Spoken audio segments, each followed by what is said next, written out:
Hello, dear followers, and today we will do an exercise from the easy category. I don't know how many of you have noticed, but the previous exercises posted so far were either for beginners or there was one exercise for medium difficulty. This week I will post two exercises, which will be easy and hard difficulty respectively.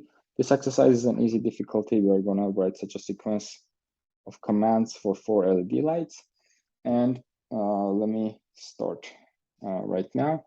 First, before jumping into the video, I want to show you the following. I don't know how many of you have noticed, but the videos, the descriptions at the bottom have the working solution. So if you ever have difficulty writing the solution on your own, you click on the solution, and here you go.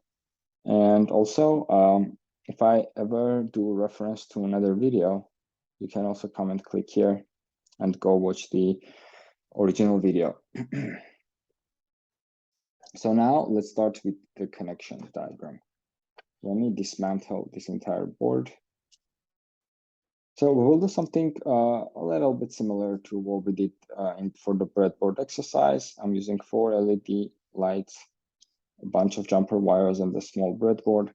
This breadboard doesn't have any wires on the side, any connections on the side. It's only the center. Each 5 are connected to each other.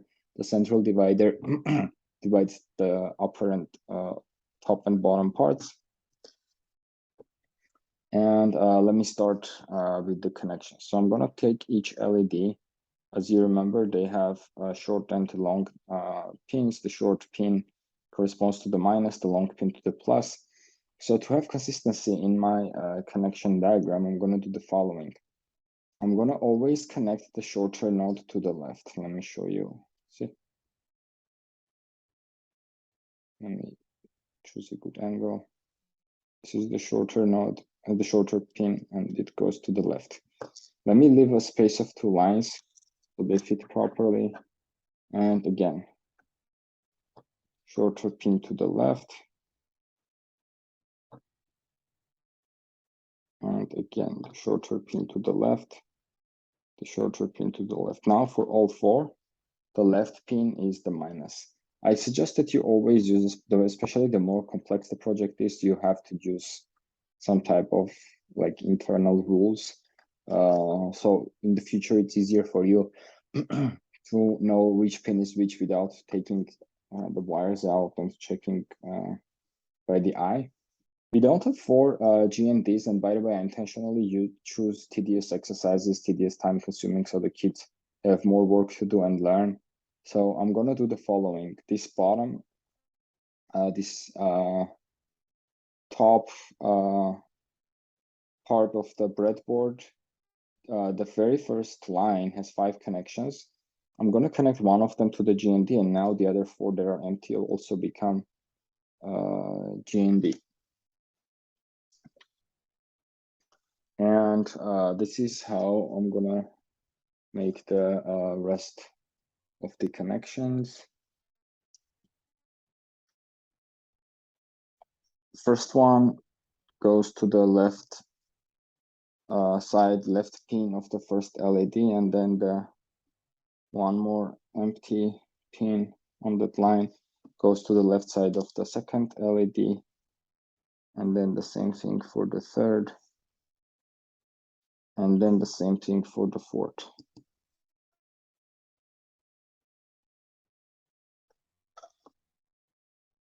The first thing we should do is to test that the LEDs work and the 4 GNDs were connected properly. So for this, I'm going to connect one end of a male-to-male jumper wire to the Arduino 5V and just check the other empty side of the LEDs. By the way, if you just directly connect it to the longer node of the LED, it still is going to light up. This shows that the connections so far are correct. So let me do the rest of the work, and I'm going to connect 8, 9, 10, 11 to the 4 LEDs. The lights are blinking because the old code that I already uploaded is being executed. Please ignore that. In your Arduino, most probably nothing will happen.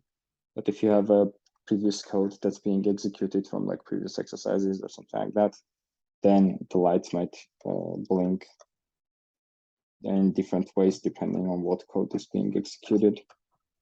So after I make all the connections, I'm back to the look I had, the exercise I had at the very start. And now let me go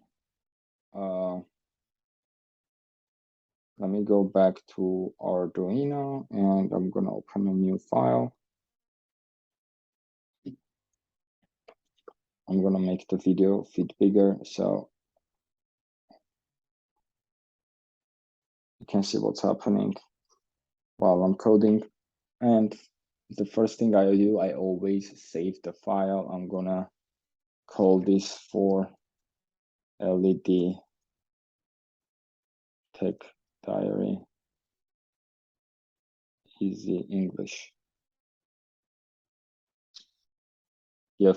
You can choose any name you want. It doesn't have to be this complex. So in the breadboard exercise, we declared the 4 LEDs as outputs one by one. We turned them on and off with different combinations. So let's do something a little different here. What we are going to do, we are going to use for loops to do this work instead of writing all 4 lines of code manually. And this is what I mean. For example, in void setup, we write pin mode 8 output, and then pin mode 9 output, etc., etc. Instead of that, this is what we're going to do. We're going to write a for loop that starts at 8. Semicolon goes until it continues until it's smaller than 12, which means it will do 8, 9, 10, 11. The increment is 1, which means it will do it will change from 8 one by one, like 8, 9, 10, 11. If I change 2 bytes, it will jump from 8 to 10, and then the next one, 12, would not be executed anymore. And here I is changing, so I declare I as output. So for all 4 of them, then output will be declared. After this, let me write the basic function. I will call it off. That turns off all LEDs. I'm gonna copy the same for loop that's from 8 to 12. Instead of pin mode, I write digital write 8 I low. So I turn off all the I's. I will be 8, 9, 10, 11. And because there is no delay, all 4 of them will turn off instantaneously. Let me, in the void loop, all I'm gonna do is I'm calling the function off. And after I compile and upload this, if your board was showing nothing so far, it will continue to show nothing. But in my case, I'm running the off, so I'm just turning off all the LEDs. So if they were already off, nothing new will happen. After I do this, let me turn on the LEDs one by one. Let me come here. I will write a new for loop.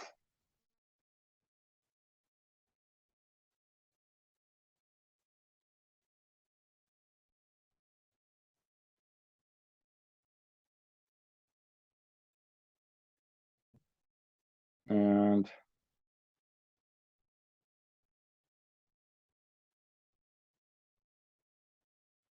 instead of turning it off, I'm going to turn them on. If I leave this loop like this, and I just write a delay at the end, a delay here and here, what's going to happen? Let's test that first.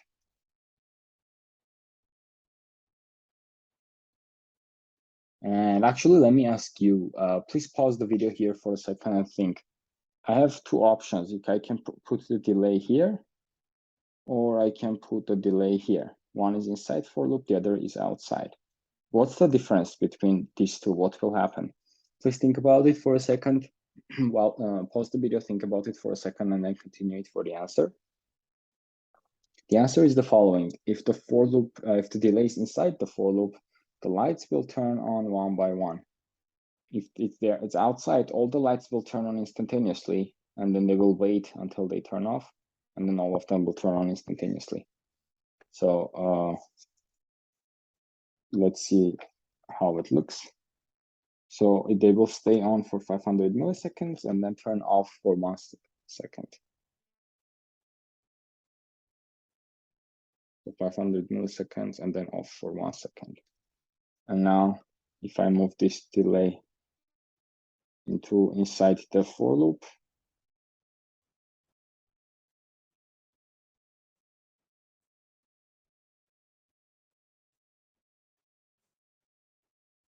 so delay inside the for loop means the lines are executed 2 by 2. So 8 on, wait, 9 on, wait, 10 on, wait, 11 on, wait. That's the sequence this for loop executes them. Now, instead of turning all of them off at once, turning them off one by one. I'm going to write the exact same thing. And then instead of high, I write low. So 1, 2, 3, 4, 1, 2, 3, 4. So on, off, off, off, off. So it goes 8, 9, 10, 11. The next thing to try, let's try to turn them on and off from, instead of right to left, from left to right. For that, we need a for loop that will turn them on. So this is the for loop that turns on from 8 to 11, right? Let's copy this and switch it from 11 to 8 backwards. So I start at 11.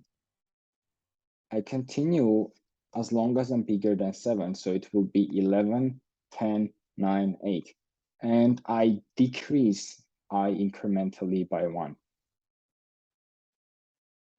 By the way, I still did not write the for loop to turn them off one by one. So they will turn on one by one, right to left, turn off one by one, right to left, turn on one by one, left to right, and then instantaneously turn all of them off.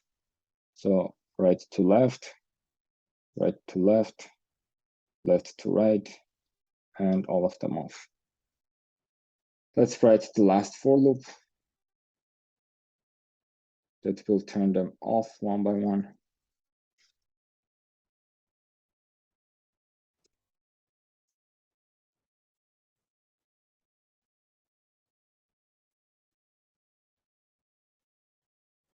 And now left to right turns on one by one, and it also turns off one by one.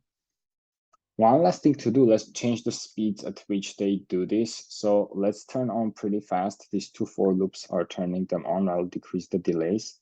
And I'll make the turning off left to right very slow.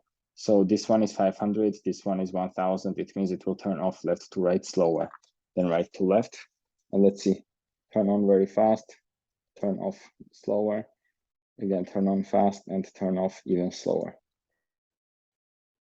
Let me stop sharing my screen so you see it on a full screen. Right to left, 500 milliseconds turn off, left to right, and then 1 second turn off. So this is all for today. I will also post another exercise that will be a difficulty hard. Thank you for watching. See you next time.